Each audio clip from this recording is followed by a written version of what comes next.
Welcome, D-Roll, to Manga Mosaic, a series of podcasts and video essays discussing manga short and long alike. Yes, that's the new tagline. We couldn't find a tagline for like 1,500 episodes, but finally we have it. Hey! So we're not talking about jump starts every other month anymore. The alternative could be we are a podcast not only dedicating to talking about manga as a medium, but as propaganda. Oh my gosh. Is that what you think of our show? Propaganda. Oh no, that's about my show. Otherwise, I could just say we're a podcast dedicated to talking about manga not only as a medium, but as a medium, because we don't really talk about industry stuff.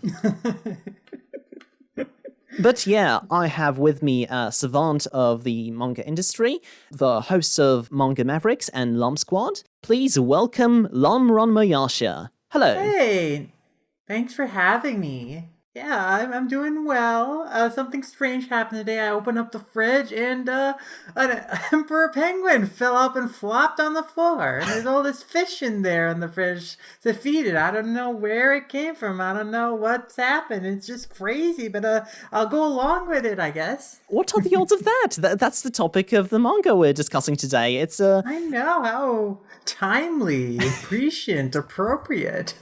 What a coincidence. Yeah, we're still recording this in February, so this works, although right now your whole country's frozen, so oof, maybe too soon. Yeah, though it's just past at the time of this call is like the cold spell here in Minnesota.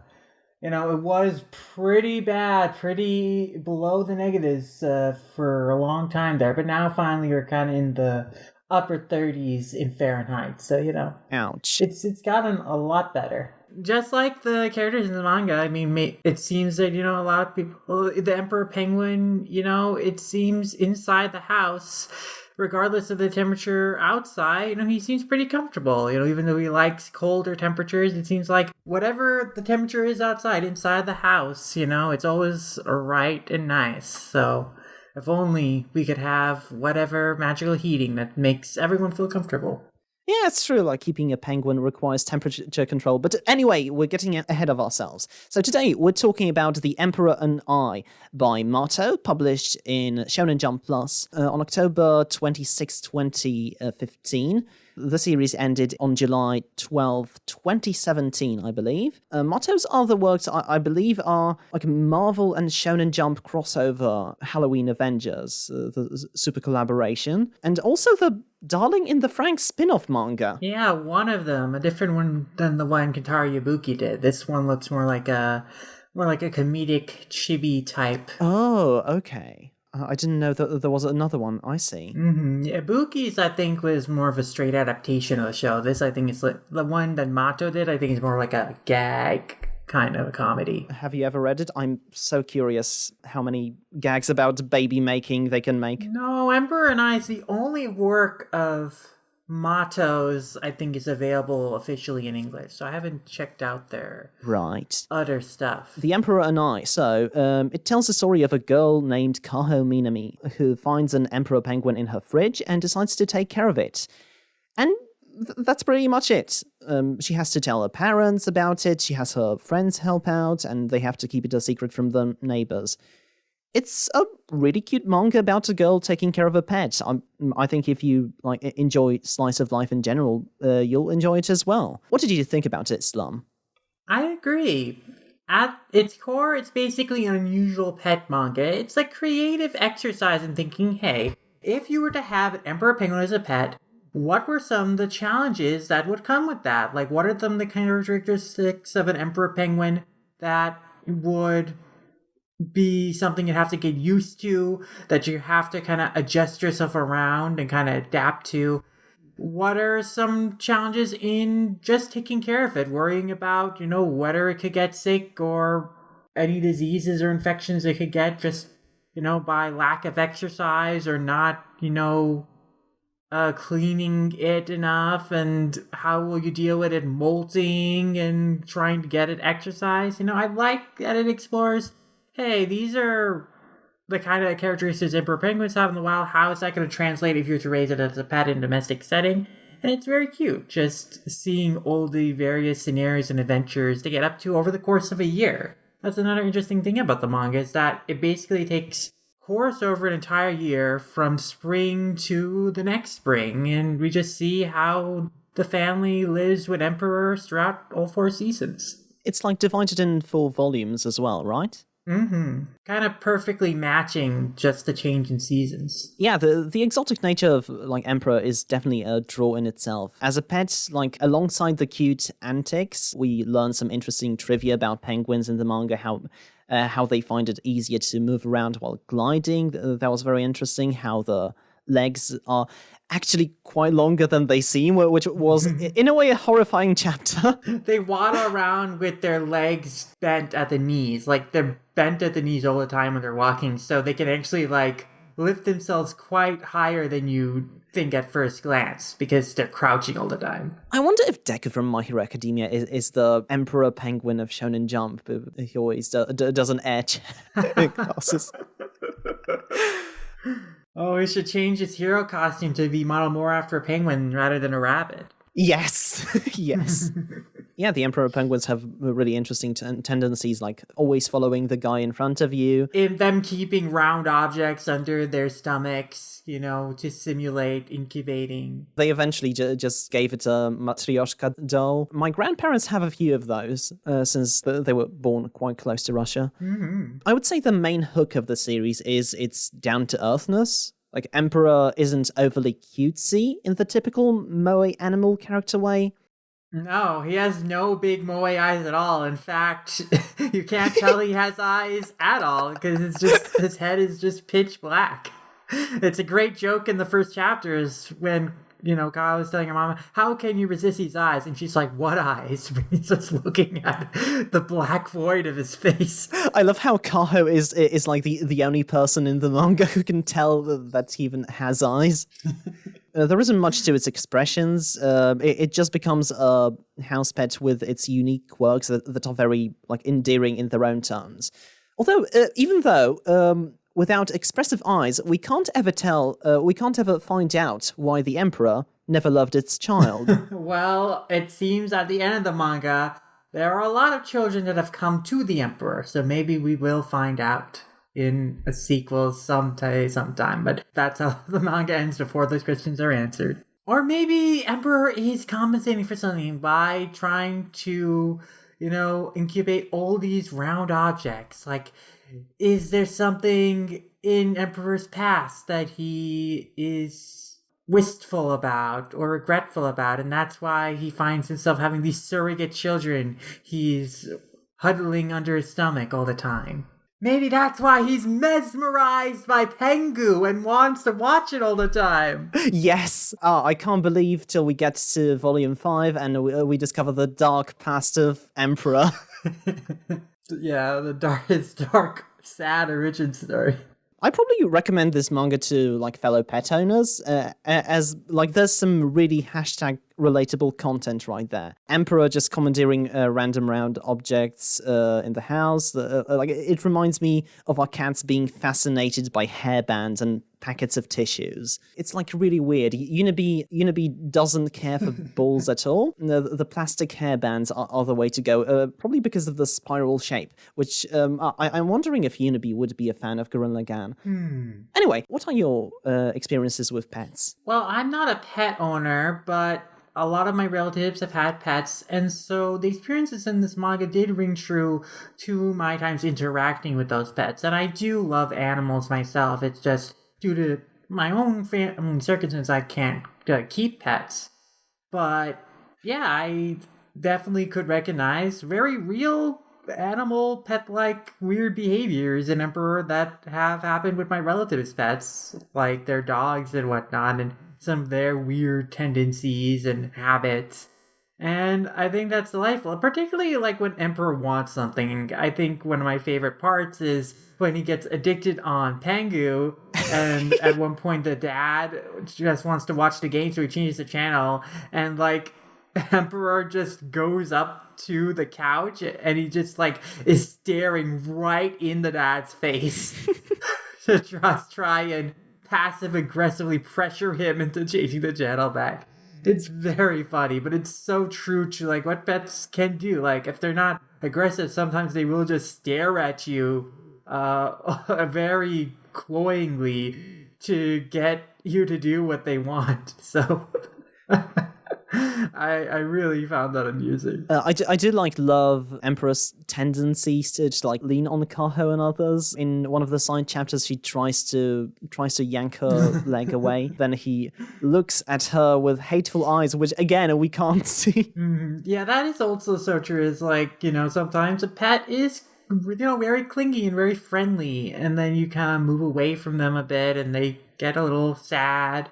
And so then you kind of relent because it makes you feel bad to see them sad, Admittedly, it's also like kind of iffy, as we've kind of alluded to at the beginning. On an ethical level, how the kind of taking in a presumably wild penguin or that magically appeared there, and like after keeping him in captivity for a while, they just let him swim in the ocean. And there's the fact that a nuclear family household is no place to keep an animal that needs like temperature control and a large deep pool with clean salt water. It's really beside the point of it because like Emperor like appeared there magically and yeah, this is like a fantasy. Like Emperor, obviously he shares characteristics of real penguins, but they have to like change his very nature in order to even have him be able to live in the house, because he has to be able to tolerate the warmer temperatures of Japan outside the winter, and he has to be okay not swimming a whole lot and not being in salt water a whole lot. So, he's similar enough to a real emperor penguin, but obviously this is a fictional eyes, kind of a fantasy, cute kind of slice of life. Oh, what if kind of thing. So it obviously would not play out so well in reality. Raina kind of draws attention to it that, this is honestly what you should do, as if to kind of wink and nod. Don't try this at home, kids. And though the manga, suggests the dangers of what could happen if Emperor were to get sick and whatnot, and the very real threat that, in this environment, where, he'd be exposed to a lot of germs and material, he wouldn't be in the Arctic, it would be very likely he gets sick. The manga does not really explore that scenario of Emperor ever actually getting sick. So he's kind of like this pretty magically immune to disease and harm being. Yeah.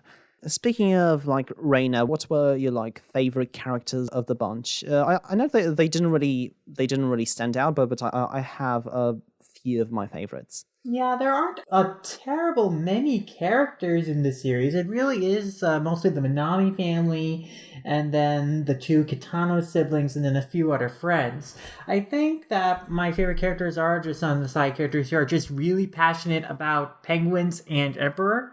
Namely, Reina, Kaho's school friend, who like is a big bird aficionado in general. Like she owns 4 pets, 4 birds and a cat herself, and she when she first encounters Emperor, like she's just immediately smitten, and it takes a page or two before she actually asks, wait a minute, why are you living with a penguin? How is a penguin here? Like she's just so immediately like excited by the sight of Emperor that she just like is gushing all over him. And then she enjoys it when he like is like sleeping on her stomach and like being crushed under his weight. And then she makes like an Emperor costume for him during the Halloween chapter. I do love that she always has to smell him. She always has to take a whiff. Yeah, she loves his smell. Like she's a huge bird lover. And then similarly, I also like Togo, the neighbor of Kaho's, the little kid who notices that they are keeping a pet penguin, and then goes over and is like super knowledgeable about penguins and their habits and whatnot. And I thought he was an endearing character too, just in his enthusiasm. The extended cast is pretty fun in a mellow kind of way. My favorite is probably like Azusa. Ah, yes. It's the sister of Kaho's childhood friend Kitano, and they introduce her rather late, but she has a unique trait in that she's a blabbermouth. Yeah. So Kosuke and Togo constantly have to be on the toes so she doesn't reveal the secret. Yeah. I like the running gag with her is that she calls Emperor a cannibal whenever he eats a snow sculpture of a penguin. I honestly don't remember that. Oh, it happens multiple times. I thought it was a great running gag. That's great. The brother, I forget his name. Oh, I just reread the entire thing and I'm like, oh, I forgot his first name. Darn. Should have wrote it down. I mean, the parent's name is literally like father and mother, so... A lot of these characters have simple names. But yeah, I like the brother, how he's the only one to like question Emperor's appearance and everyone's acceptance of him, and the teleporting fridge. I just can't get over the teleporting fridge. Yeah, everyone's incredulous of it, at least like a lot of the later characters who find out the secret, like the brother Rio and the little kids, they're like, this story is very implausible. I like how Azusa comes up with her own story of just like, oh, Kyle must have just found him on the beach and took him home, and that's a more believable story to her than like him magically appearing in the fridge. I know we talked a little about them, but do you have any other favorite moments from the series? I think one of the sweet moments is when they take Emperor to the beach. You know, it's summer and they're finally got an opportunity to take him to a beach where no one else will be around so he can just swim the ocean. And there's this moment where he's been gone for a few hours and they start to worry, oh, has he swum off? Did he find a way to go past the buoys and the net and just swim back to Antarctica? And Kyle gets really sad. And of course, Emperor does return, like, right at sunset, and it's a very sweet, nice moment that, you know, maybe Emperor could have swum away, but he came back to his family. And it's just a nice moment. I generally like kind of some of the prettier art moments that are just very sweet. Like also when they go camping, and then they see the sunrise of the next day after their first day of camping. Just nice and pretty. They're just nice moments like that with these characters together and just enjoying their time with their pet penguin. I really do enjoy the art style of the comic. It's like mostly flat color and limited shadows and highlights. It kind of fits the homely, kind of low-key picture book nature of the series. I really like it. Mato has a great sense of color, so it really looks nice. And even though generally, because it takes place just in the Minami house, there aren't a ton of complicated backgrounds. When they do get a chance to strut their shop and show some really beautiful scenery or interesting locations, like in the cover pages and the few times they go outside the house, it really looks really good. So they are quite a really good artist in, you know, evoking mood and creating like these really striking environments. If I had to name like other favorite moments, it would be like the arc with melting. It was built up as this kind of series story arc. Oh bollocks! Is this penguin actually getting sick? Yeah. And the parents are away. What are we going to do? I guess Kaho has to ask Reina for help. But then it kind of results in some pretty fun visual gags, as it appears that once some feathers have fallen out, that Emperor looks like he's in a cardigan. Then he looks like he has sideburns, a mohawk. Yeah. We learned some interesting trivia that like the skin on the beak also molds, which I didn't know that. It was a pretty fun, interesting arc, and I really enjoyed. I read this manga. Thank you, Randall, for the Patreon recommendation. Mm-hmm. Yeah, this was quite a fun one to revisit. It's cute and charming. It's not a terribly long read. I mean, I honestly just reread the entire thing in one go before getting on to record this, and it just took an hour and a half, so you know you can get through this pretty fast and it's quite a good time. Yeah, but I also enjoyed the experience of just reading it as the chapters came out back when this was being published in the Shonen Jump Free section. It is just one of those nice little cute charming comics to just read a chapter every now and again and have a good time with. Yeah, it kind of works best as vignettes you can consume maybe week to week, I imagine. I obviously didn't have that experience, but I imagine it would be quite nice to experience it that way. Mm-hmm. Yeah, if you're looking for a casual recommendation for some amusing slice of life with a penguin involved, go read The Emperor and I don't know if there are other amusing slice of life manga with a penguin involved, but obviously you're more knowledgeable about the subject than me. I think there are, but I haven't read a ton. I think Tuxedo Gin is one. Oh, bollocks. I didn't realize this was a whole genre. there's definitely more than one. I mean, Tuxedo Again actually is not necessarily a pet manga. It's like about a guy who gets turned into a penguin and then lives with his his crush or whatever. So is it at least a different kind of penguin, or is it also an emperor penguin? Oh, yeah, it's an HIDEAWAY penguin. Okay. But, that one's also available for Viz. I think you can get it digitally. There you go. I don't think it's on the app since... No, it's not a Shonen Jump series. It was a Shonen Sunday. There you go. I think The Emperor and I might also be like an easy pill to swallow for people who aren't usually manga readers, especially since it's in full color.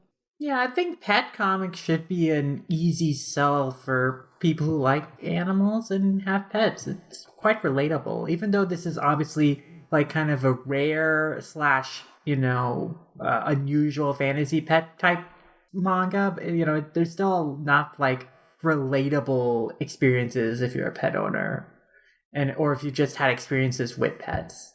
Okay, so Lum, where can people find you? You can find me at LumRanmaYasha on Twitter. There's LumRanmaYasha at a variety of places like Animation Revelation and Anilist. Wherever there's a LumRanmaYasha, that you can find me. You can read my reviews on all-comma.com. We got a lot of books coming in, a lot of reviews going out, so looking forward to more on there. And you can check out my podcast, Manga Mavericks, where our podcast is devoted to manga as both a medium and an industry. You can find us on Twitter at manga_Mavericks, and of course on pretty much every podcast platform you can think of. And you can also listen to my Eurasiatra focused podcast, the Lum Squad, at Lum_Squad on Twitter.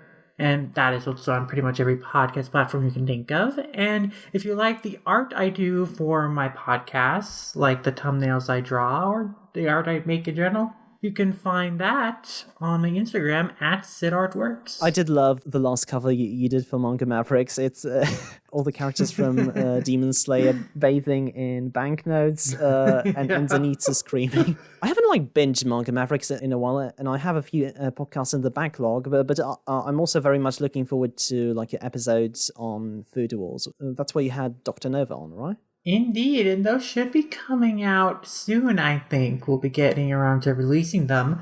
But yeah, I mean, we are just about to release, or have released by the time you're listening to this, our 150th episode. So there's a lot of podcasts for you guys to go back to and enjoy.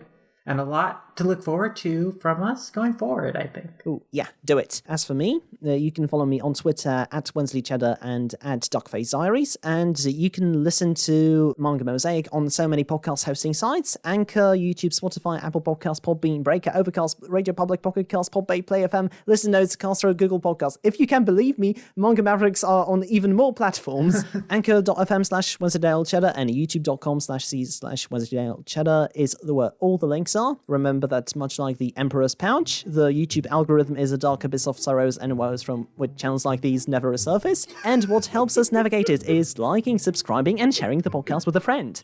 There you get access to not only Manga Mosaic, but also Duckface Diaries, a World Trigger podcast aiming to discuss the World Trigger manga volume by volume. In the most recent episode, which should have come out before this podcast will be released, we've just had a lovely interview with Ace Chrisman, letterer for the official release of World Trigger and many other manga, who I've been also on the World Trigger episode of Manga Mavericks on. Mm-hmm. So yeah, it's a perfect time to join. Come listen and tell a friend. If you'd like to help me upload these on a regular basis, consider supporting me on patreon.com/Wensleydale Cheddar. In return for your support, you can get access to rewards such as, for example, requesting a short series to be covered on the Manga Mosaic podcast. That's at the $6 tier. You can also get a World Trigger Duckface avatar. That's cheaper now at the $3 tier. Help me reach goals such as reviving World Trigger Abridged or more manga video essays. Now, patrons can vote on the subject of the video essay every time we hit a milestone, which is a new thing. A sincere thank you to Milo Jack Stillitz, who composed our opening theme. You can find his work at soundcloud.com/MiloJackStillitz. It was great to have you on, Lum, on an actual podcast. I don't think we had you on ever since the end of StammerStream. No, I don't think on a podcast at least. So yeah, what did you think of The Emperor and I? Also, what is the Emperor's dark backstory? Answer these questions in the comments, please. Thank you very much for listening, and take care. Bye.